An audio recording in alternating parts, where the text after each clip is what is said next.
through. Yeah, we see there, as we said before, VanMeter on Jund monsters. Remember the Jund monster aspect of the monsters deck, kind of an adaptation from what used to be red-green monsters, splashing for cards like Abrupt Decay, which are very helpful in this matchup.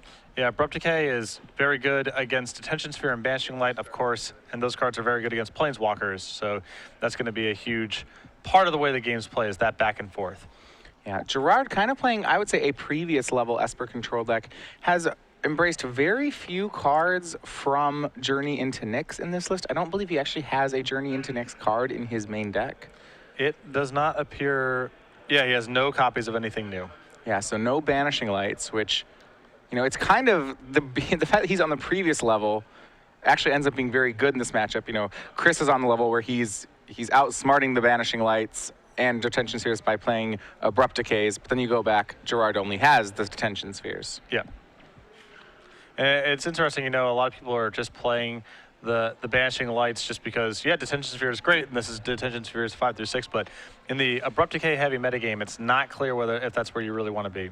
All right, well, Chris VanMeter, by virtue of being the number 5 seed, he gets to be on the play and starts off on a turn 1 Elvish Mystic, whereas Gerard has the typical turn 1 Temple start from control deck. So we'll get to see, thanks to this acceleration and being on the play, what threats Chris can stick before the counter spell and control wall goes up. And it's got to be Planeswalkers. You know, some of his creatures, Stormbreath Dragon, can be pretty powerful in the matchup, but Gerard's equipped with so many spot removal spells and so many sweepers that Chris is really going to need his Planeswalkers to come to bear here. Yeah, he does have a Xenagos the Reveler in his hand. I do not believe he has Domri, but that should help. Gerard with a hand that's pretty well set up for the matchup, especially if Chris's game plan involves creatures. You see he has a copy of Azorius Charm to deal with an early creature. He has a Supreme Verdict, and he has a turn 6 Elspeth that he's setting up for. Remember that deck lists are public in the elimination rounds, and there are no syncopates in Gerard's list. So Chris can just resolve the Xenagos next turn, even if Gerard plays an untapped land. Yeah, it's a green light. There's no negate. There's no syncopate, and Gerard doesn't even have to represent it because of the deck lists. He puts his second land into play as another temple. Yeah, now Gerard does have 3 copies of Thoughtseize in his main deck, but it doesn't appear that he has one of them right now. Yeah. Interestingly enough, despite the fact that if you played in one of our premier event top 8s, despite the fact that deck lists are public, players cannot check them during the match. They have to do their homework ahead of time. So Chris, you know, he couldn't look at the board and say, wait, are there syncopates in this list? He'd have to know ahead of time. But I'm sure that the first thing that he's looking for is, what is Gerard's counterspell suite? Right. That's the most important thing. But as you said, so the Xenagos the Reveler hits the turn on turn 3 for VanMeter. It makes a Satyr token, which will join his turn 2 Scavenging Ooze in the attack. Gerard goes down to 15 life, and already he's got some pressure on him. Yeah, this is a great opening for Chris here. The turn 1 Mana Accelerant into a Planeswalker. That's the recipe he needs for this matchup. Yeah, a third Temple from Fabiano, Scries, as he leaves up Azorius Charm mana, and almost certainly will have Supreme Verdict mana next turn as well. Yeah. Gerard is making his land drops here. He's likely to be able to start casting his 4s, but right now he's falling way behind to the Xenagos. Yeah, and this is really one of the things that Jund does. It forces the control deck to have a lot of answers, while at the same time, you know, so like still committing to the board. So Gerard, yeah, he can Azorius Charm here. Yeah, he can Verdict next turn. He can keep the board clean, but you know, Xenagos will still be in play. Yeah, that's why the Detention Sphere into Supreme Verdict sequence is something that he needs. Yeah, and a huge swing from VanMeter. He makes a second Satyr token, and this time Elvish Mystic joins the fray along with the 3/2/2s, knocking Gerard down to 8 life, and starting to get this very close to being a lethal attack next turn. Yeah, Gerard's going to need Supreme Verdict essentially next turn to be able to keep his head above water, and even then, he's got some work to do because Xenagos isn't going anywhere. Yeah, he'll go down to 6 after Supreme Verdicting. We see, rather than using Azorius Charm to bounce a creature, Gerard just draws a card off Azorius Charm. He needs to find an answer to Xenagos, and if he's going to Supreme Verdict anyway, he'd rather just keep all the creatures in play. Yeah, he does have a Supreme Verdict. I believe he drew a second Supreme Verdict for the turn. The question is whether or not he has the untapped land. The basic planes at the front of his hand seems to say yes to that question. And we see Supreme Verdict takes care of the creatures. Right now, Gerard is only on single blue mana, so cards like Dissolve and Jace and Sphinx's Revelation he does not have access to yet.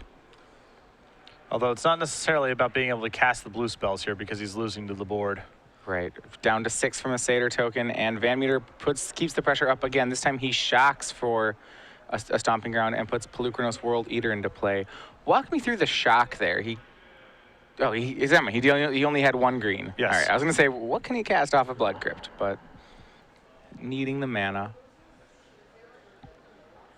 And so now we see Gerard stabilize. In his hand, the hiding out is a copy of Ultimate Price at the front there that can take care of Pelucranos. But this Xenagos is doing a lot of work. We see Gerard's down to 6. Yeah, the thing is, Gerard does have an Elspeth Sun's Champion in his hand, so if he's able to deploy that, now all of a sudden he's got Xenagos mostly contained, and he can start leveraging his other resources. Right, he still has to worry about cards like Storm Breath Dragon that would have haste on that turn when he taps out for Elspeth, presumably which he's going to do next turn. Yeah, there's still some harrowing draws that Chris has access to, but Elspeth is a great start in getting this game stabilized. Yeah. All right.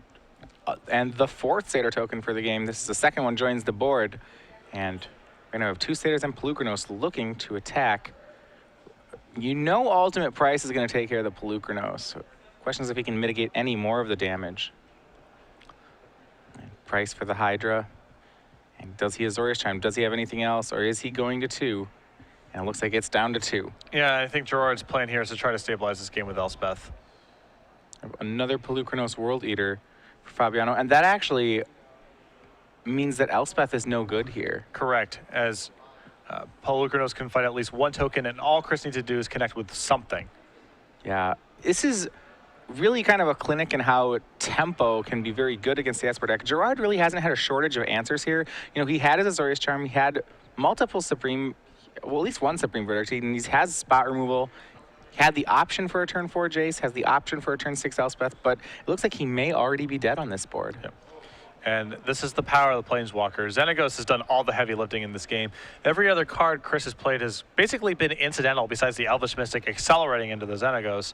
It's just provided a steady stream of attackers and has allowed Chris to push his advantage without playing completely into Supreme Verdict. Yeah, we see a Supreme Verdict in the front of Fabiano's hand. If he had an untapped land, he would need Supreme Verdict followed up by a card like Azorius Charm, but he doesn't have it, and game 1 goes to VanMeter. Yeah, that was a great opening there for Chris, and that's exactly the recipe he needs in the matchup, just acceleration into a Planeswalker. Yeah, so an interesting strategic choice there for Fabiano. He had this choice of, I want to go back to that turn 2 Azorius Charm and talk about that play in a second. Before we get to that, though, we have to do a trivia question. We do. So what's going to happen here, I'm going to ask you a trivia question. You're going to tweet that answer at SCG Live, hashtag SCG Premium. Of the correct responders, 1 will be selected at random for 6 free months of StarCity Games Premium. It is about accuracy and not speed, so don't worry about submitting your answer first. Just make sure that it's accurate. And please note that this contest is run at the sole discretion of StarCityGames.com. Twitch.tv is in no way affiliated with this giveaway. And the question that I have for you is, Gerard is playing his own brew of Esper. It's different than a lot of the stock lists. He has 4 copies of Jace Architect of Thought, fairly common. 2 copies of Elspeth Sun's Champion, fairly common. Sometimes it's 3, sometimes it's 1, but we're still talking about some standard stuff. He has another Singleton Planeswalker. You rarely see this in Main's deck. Name that Planeswalker. Again, tweet your answer at SCG Live, hashtag SCG Premium, and one of you will be selected at random for 6 free months of StarCity Games Premium content. Remember, you can find access to the players' deck lists in the top 8 and from feature matches of this tournament at StarCityGames.com in our deck database. So let's go back to the match. Yep. Yeah, I thought one of the turns earlier, there was this pivotal play where Gerard had an Azorius Charm on turn 2. And this shows like just how delicate these control decks can be. We saw Gerard cycle an Azorius Charm in what I think was correct at the time. You know, he wanted to guarantee his land drops. He knew he was setting up for Supreme Verdict, so he felt like he had to cycle the Charm.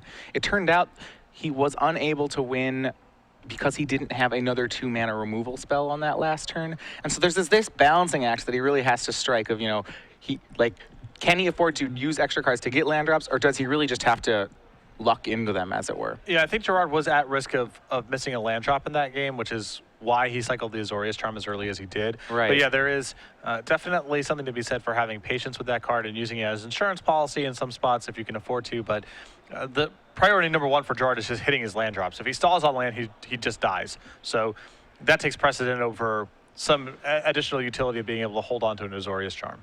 Yeah, let's go ahead and looking at the sideboards. Gerard now down a game. A lot of his board cards for this matchup are in the main deck, as we said before. He does have his cards like 2 Doomblade, 2 Ultimate Price are in the main. His sideboard is actually pretty interesting here, as you normally see an Esper sideboard as a smattering of lots of different 2-mana instants, whereas while he has some of that, he has his Negates, his Glare of Heresy, a lot of his cards are actually proactive cards, as like Archangel Thune, Ashiok Nightmare Weaver, and Burmaz, King of Areskos. Yeah, I think you're going to see the Archangels come in. They're pretty well suited for this matchup. I'm not sure if you're going to go all the way down to Burmaz, because Chris is really good at blocking on the ground. Burmaz lines up very poorly against cards like Palakronos, so I'm not sure that card's going to come in, but I think Archangel will. And he may want the Ashioks as well. I think he's going to bring in the Pithy Needle to answer Chris's Planeswalkers, and the Negates as well. Even though Chris isn't that spell heavy, a lot of his best cards are spells, most notably the Planeswalkers. Yeah, Ashiok I actually really like in this matchup. I haven't had too much experience casting Ashiok out of a control deck. One thing I do remember when I first started playing the format and was playing monsters, I lost an important match to a blue-black control deck because his turn 3 Ashiok was very difficult for me to deal with. When the control deck was on the play, Ashiok hitting Palukronos is just a nightmare for Jund monsters. It goes up to 5, hits a 4-drop, it can make a Palukronos, still keep the Ashiok alive, and a 5/5 on defense is actually decently difficult for Jund to deal with, especially when it costs 4. Yeah, and Ashiok just has a ton of loyalty. I mean, that's the big thing here. Combined with Gerard's ability to protect it with his Doomblades and Ultimate Prices and Sweepers and such, it could be a problematic card for Chris. And it's not even Gerard's primary angle of attack. It's just another supplemental thing he has going on. So that is a possible avenue that Gerard's going to want to go down here. Right. The danger of the card would be that VanMeter can just ignore it. But Yes. I think there are enough creatures in the Jund Monsters deck that Ashiok probably will have to be answered. Yeah, although he's already playing against a deck that's going to be keeping in Abrupt Decay against him. So it's not clear that he's really going to want to go too far down the Ashiok road, but it is a possible angle of attack that Gerard has access to. On Chris's side of the sideboard, there's 3 Mizkar Hydra, 3 Nylea's Disciple, 2 Putrefy, Mizium Mortars, 2 Rakdos Return, 2 Golgari Charm, a Doomblade, and a Vraska. You're going to see the anti-control cards come in here. The 3 copies of Mizkar Hydra, the Vraska, the Unseen, 2 copies of Golgari Charm, and 2 copies of Rakdos Return. This is pretty standard stuff, just removing some of his inefficient creatures and creature removal spells. For example, he's got a Mizium Mortars in his main deck. Now, he still may want to keep in the 2 Dreadbores because Gerard, of course, has Planeswalkers, and the Abrupt Decays are good here as well. But he has some inefficient creatures, cards like Gorklan Rampager, Palakrondos. Of course, their Krufix not that good against control decks, and he gets to bring in a bunch of anti-control haymakers like Mizkar Hydra and the various spells. Yeah, interestingly enough, we've seen Chris VanMeter sideboard for this matchup before in this tournament, and while you mentioned what to side in is pretty standard, it's the anti-control package. What VanMeter does interesting in this matchup is what he sides out. Yes, Mizium Mortars comes out, but he doesn't side out all the copies of any card. Talking with him, he shaves different cards in the matchup. Like the cards he might want to board out would be Caryatid, Gorklan Rampager, Palukronos. Some copies of all of them will still be in the deck. He still needs to keep his threat density and mana acceleration density in a certain place, so he can't fully bail on any of those cards. All right, and our game 2 underway here in the semifinals. Gerard Fabiano down a game, now on the play against Chris VanMeter. We see a tempo, the typical start for Fabiano, and we'll see whether or not Chris can get one of, that Elvish Mystic start last time. The fact that he was on the play and had Elvish Mystic just proved to be too much tempo for Fabiano to deal with. Yeah, absolutely. On the other side of the bracket, Charlie Reinhardt up a game, and that's a big one for the black-white mid-range player, being able to steal game 1 against Esper Control. Yeah, Lewis Calanta's playing Esper Control and really gets to capitalize on all the dead cards that black-white mid-range would have in game 1, but wasn't able to capitalize enough, and now Calanta's going to have to take both sideboarded games in the face of a sea of Duress and Thoughtseize. 4 Thoughtseizes, 3 Duress, 3 Sin Collector post board. That's a lot. That is hard to get through. Over on this game, a turn 2 Scavenging Ooze is hit by a Doomblade from Gerard Fabiano, and the first permanent to stick on his side is this Ashiok Nightmare Weaver that goes up to 5, exiling a pair of Golgari Charms and an Elvish Mystic. Now, those are the only Golgari Charms in Chris's list. He only has those 2 copies. So that's a big deal insofar as Gerard now knows that his Supreme Verdicts are good to go. There's not going to be any regeneration to be had. Yeah, knowing exact numbers can be so helpful here, and that's why VanMeter also interested in keeping the board clear, just as Gerard is. He goes ahead and Abrupt Decays this Ashiok before Gerard gets another chance to mill with it. So with an Abrupt Decay cast and 2 Golgari Charms having been milled over here, Gerard's Detention Spheres are going to be much more stable going forward than they normally would be in this matchup. Yeah. So neither player really able to stick a threat here. Gerard with his 4th land just as a Temple of Silence tapped. But this game, you know, when both players just trade threats for removal, has got to favor Fabiano. Yeah, playing the game this way is setting the pace for a Sphinx's Revelation. Yeah. VanMeter into... There's Dissolve mana open, but he goes ahead and casts Xenagos into the mana, is rewarded for it for taking that risk. And Satyr token is made, and once again, it's Xenagos dealing the first points of damage to Gerard Fabiano. Yeah, Chris has both Stormbreath Dragon and Rakdos Return in his hand, so even though it was risky there for him to cast it, he's setting the stage for some more powerful cards. Yeah, Detention Sphere takes out Xenagos, leaving just a Satyr behind. Gerard still hits land drops. He hits land 5 and has 2 mana up, possibly representing a negate here, or a pinpoint removal spell. And having access to Doomblade and Ultimate Price helps Gerard a lot in this matchup because it gives him access to good answers to Mistcutter Hydra, which you see right now. A lot of Esper Blue-White control decks really struggle with this card, but Gerard's list can shove it aside pretty easily. Yeah, and a Mistcutter for 3 is made by VanMeter, puts Fabiano down to 13. And here we see this is the game plan for Jund Monsters in the matchup. His hand is just so threat dense with good cards here. It has, you look at his hand, it had Mistcutter Hydra, Rakdos' Return, Supreme Verdict, Gorklan Rampager, Rakdos' Return, Stormbreath Dragon. Like, these all are must-answer cards. Another very important angle of attack that Chris has right now is that Mutavault in play too. Don't overlook that. There's going to be spots where Gerard has a lot of mana up, and instead of casting spells into potential counter spells, he can keep the pressure going with Mutavault. Yeah. VanMeter does hit his 5th land. This is a Temple. He scries a card to the bottom with it. Gerard did not hit land number 6, so he's also stuck on 5 right now. He was able to Supreme Verdict the board away, so right now he's just taking damage off that Mutavault you mentioned. But VanMeter continues to press a bit of an assault here. He makes Scavenging Ooze post-combat, and his hand still with 3 Haymakers in it. And that's going to be the problem here. Gerard's probably going to have to start tapping out, or at least tapping low, to answer the threats that Chris is generating, and that opens the door for things like Stormbreath Dragon and especially Rakdos Return to end the game. Yeah, and it's that great pressure that Jund Monsters can have. You see there's a negate in Fabiano's hand. It's at the ready for a Rakdos' Return, but the question is whether or not he can afford to leave up negate while answering cards like the Scavenging Ooze, the Stormbreath Dragon in VanMeter's hand, or the Mistcutter Hydra that VanMeter drew for the turn. And Mistcutter is another great draw here. It just gives Chris another angle of attack on turns where he suspects that Gerard is representing counterspells and not something else. Yeah, he can really punish Gerard for leaving this mana up. So we'll see here. I'm guessing he's going to try for one of the haste creatures.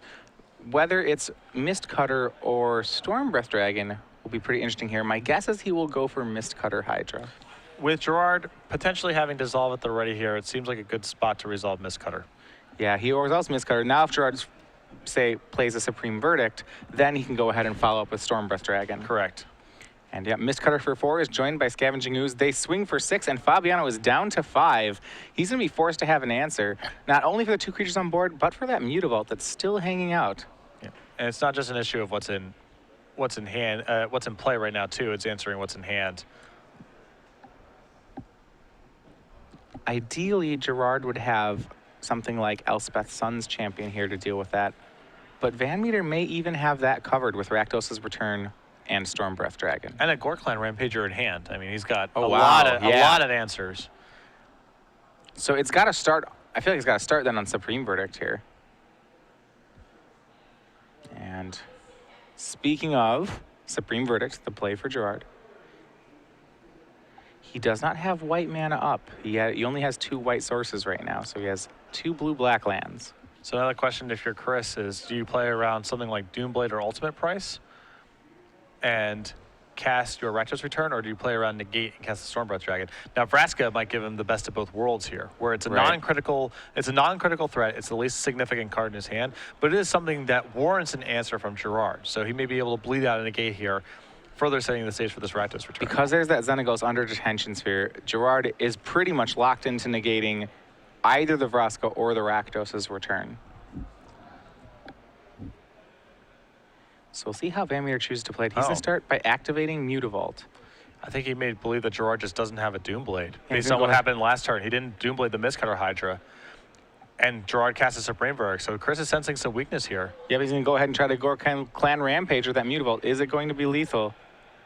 Gerard looks like he has a Supreme Verdict and Negate, and that'll do it. Chris VanMeter, 2-0, moves on to the finals, one match away from that elusive Star City Open victory. And that was a great play by Chris there. You know, that's not necessarily a play